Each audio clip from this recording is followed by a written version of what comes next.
Maybe one of the most popular follow-up works on this idea of representing shape and appearance implicitly is called NRF, Neural Radiance Fields.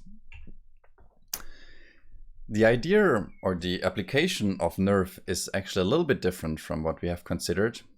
It is novel view synthesis, which is the task of given sparsely sampled images of a scene, so multiple images of a scene, you're not primarily interested in the reconstruction, but to render an image from a novel viewpoint as realistically as possible.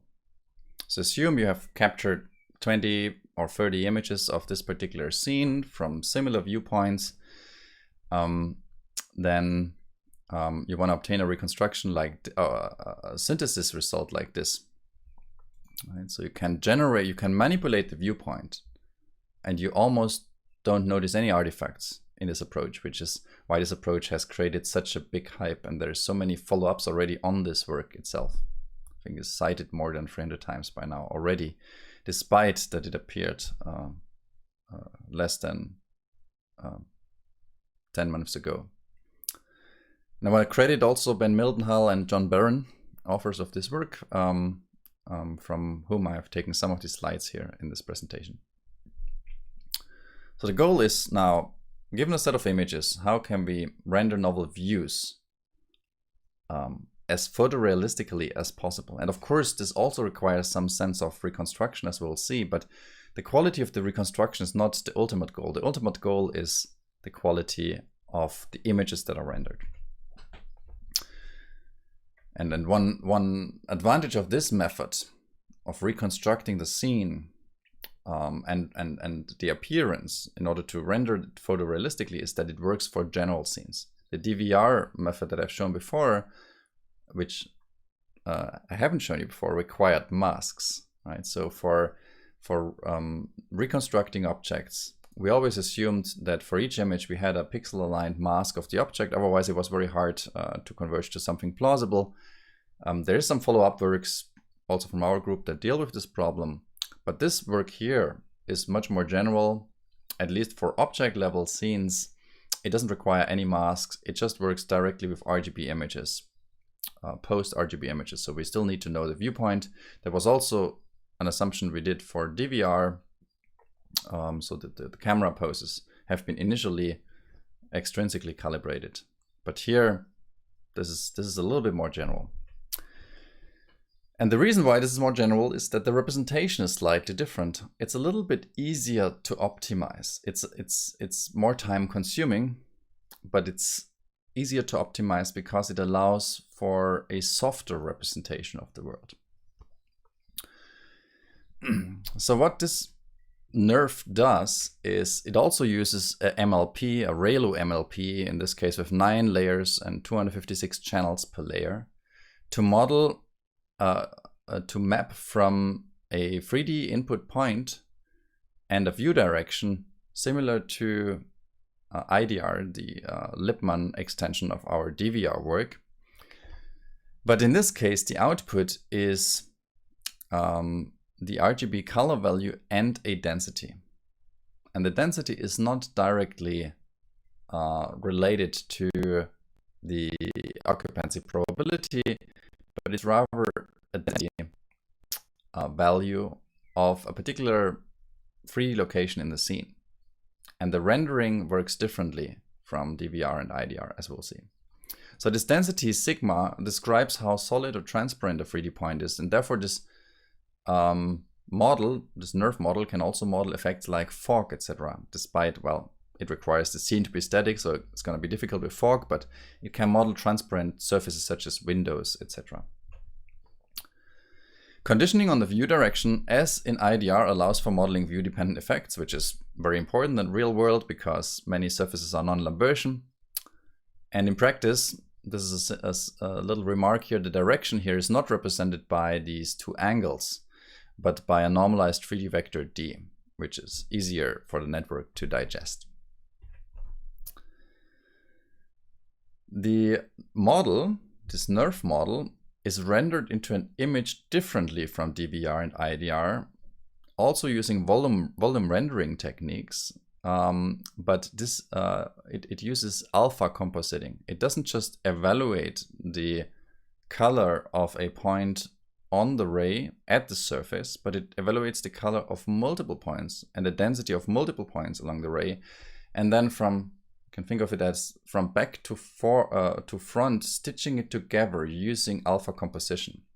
If there is a color value observed and the point is dense, then it occludes basically the color values that have been observed behind that point.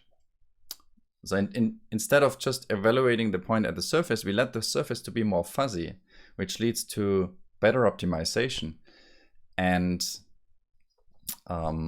do alpha composition for rendering. And that's different from DVR, which renders the color of the point at the surface and always assumes solid surfaces.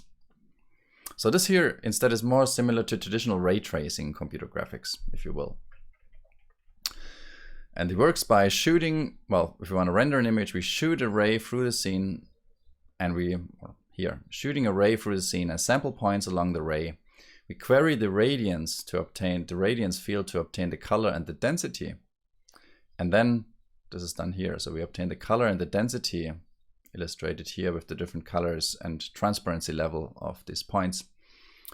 And then apply alpha composition, going from back to front, adding up these colors into, and then setting the pixel to the corresponding color. Here's the math behind. It's actually quite simple, despite it might look scary at first glance. This is the alpha composition model. We have n points along the ray. So again, the ray equals O, this is the camera center, plus direction times t. And the color is simply the sum over all of the colors of all of these points, where we have this weight here that tells us how much light is blocked early along the ray. And then we have this alpha weight, which tells us how much light is contributed by that ray segment.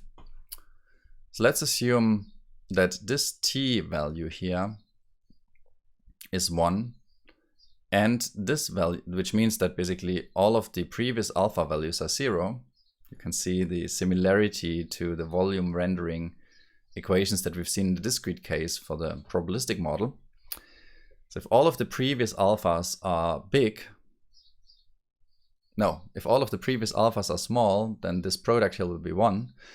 And if the current alpha here, this current segment alpha I, is large, and that is large if the density is large. If this value is large, then e to the power of minus something large will be 0.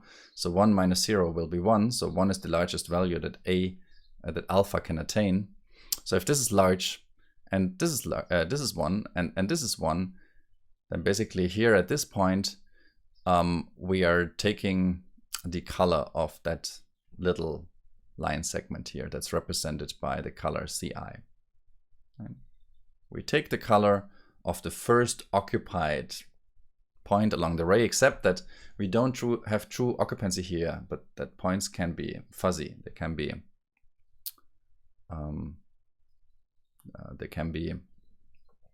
half occupied as well. That's how it works. That's basically all the equations of this model. And then training works simply by rendering images and minimizing reconstruction error via backpropagation. Very simple, using an L2 loss. We render, backpropagate gradients through the sampling process, which is straightforward. And it doesn't even require this differentiation.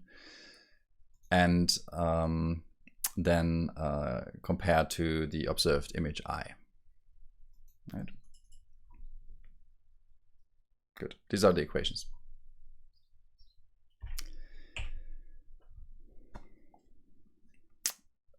One remark, NeRF's parameter are optimized on many different views of a single scene. Compared to more traditional correlation-based methods, this method requires a lot of views of the same scene. So the results that you're going to see are amazing, but keep in mind that many views of the scene are required for obtaining those results.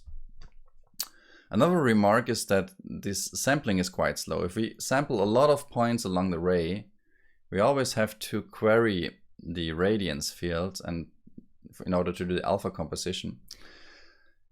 And so this is very slow if we do this densely. So what NeRF does instead is it first allocates these samples more sparsely and equidistantly. These are the white points. And then once it's more certain about where the surface is located, because it has already evaluated these white points, it allocates these red points more closely to the surface. And through this two-pass sampling procedure, save some samples, save some time. And there's many variants of this by now that save even more time than what has been proposed in the original model.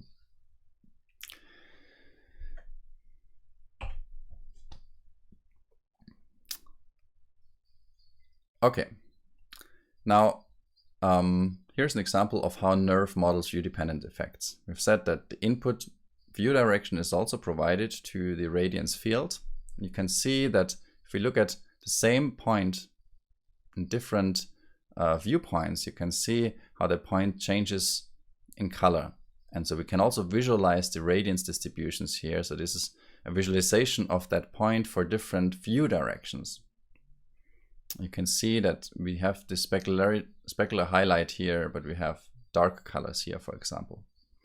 This viewpoint conditioning happens later in the MLP to not entangle with the geometry. So there's a special constraints on the architecture that help this disentanglement. And I encourage you to have a look into the paper for the details. Another essential trick that was done by NeRF is to compute a so-called positional encoding for the input point X and the view direction D. If you apply NeRF naively, you will obtain some blurry results as shown here. But the results that I've shown in the beginning look like these ones here. And this is an interesting phenomenon and has been analyzed by the authors in a follow-up work called Fourier Features Let Networks Learn High-Frequency Functions in Low-Dimensional Domains. Why is it problematic to directly take a low-dimensional input to an MLP? And that applies not only to appearance, but also to the geometry models that we've seen in the beginning of this lecture. Using positional encoding of Fourier features also helps those models to represent higher fidelity frequencies. In order to understand that phenomenon, the authors looked at a more simple task, which is memorizing a single RGB image. The input now is just a 2D pixel location and the output is an RGB value. So it's the same problem as before, but much simpler. It's just 2D and we're just predicting the RGB value. It's something that should be very simple, right? So there's a simple MLP which maps from the pixel location XY to the RGB color. But surprisingly, this doesn't work. Even if there's 10 times more parameters in this model than pixels in the RGB image that we want to memorize. And even if we let it converge for days and weeks, we'll always obtain something like this. Over smooth results, and we can also see these ReLU artifacts here. You can see how the linear separations of the ReLU activations appear in the result. And this was surprising. And so the authors looked more detailed into that and found a solution to it, which is to pass not directly the, let's say, view direction or the input coordinate to the MLP, but to first lift these features into a higher dimensional space, similar to what people in kernel methods do. So they pass these low dimensional coordinates through a fixed positional encoding, which is shown here. This is just a bunch of sine and cosine functions at different frequencies controlled by this hyperparameter L that determines how many frequencies to consider. Or in this follow-up work, random Fourier features. This is random projections on Fourier basis. And what they've shown and analyzed also theoretically in this paper is that these features let the network learn high-frequency functions now in low-dimensional domains. So the problem is really that MLPs are biased. MLPs with low-dimensional inputs are biased to represent very smooth objects as an output. But if we first project these low-dimensional inputs, for example, the location X or the view direction V, into this higher dimensional space, we can now suddenly learn much higher frequency functions. And this is shown here. So it's exactly the same network, but with this additional trick, a deterministic lifting of the input into a high dimensional space. There's no parameters. It's just this application of the sine and cosine functions. We get this result. They are much sharper, more detailed. You can see really these ReLU artifacts, and also it converges much faster. And you can play with this bandwidth. If you use the random Fourier features, you can play with the bandwidth, and you see that if you are on the one extreme, you get very blurry results with a lot of artifacts. If you're here in the middle, you get good results. If you go to the other extreme, you get very noisy results, which indicates overfitting. So you can play with underfitting and overfitting here in this input feature representation. Good. That's it. Let's look at some results. These are results from the original paper. You can see it is a comparison to previous work. You can see how detailed and accurate the synthesis results are. It's very hard to distinguish the rendered images from a real image.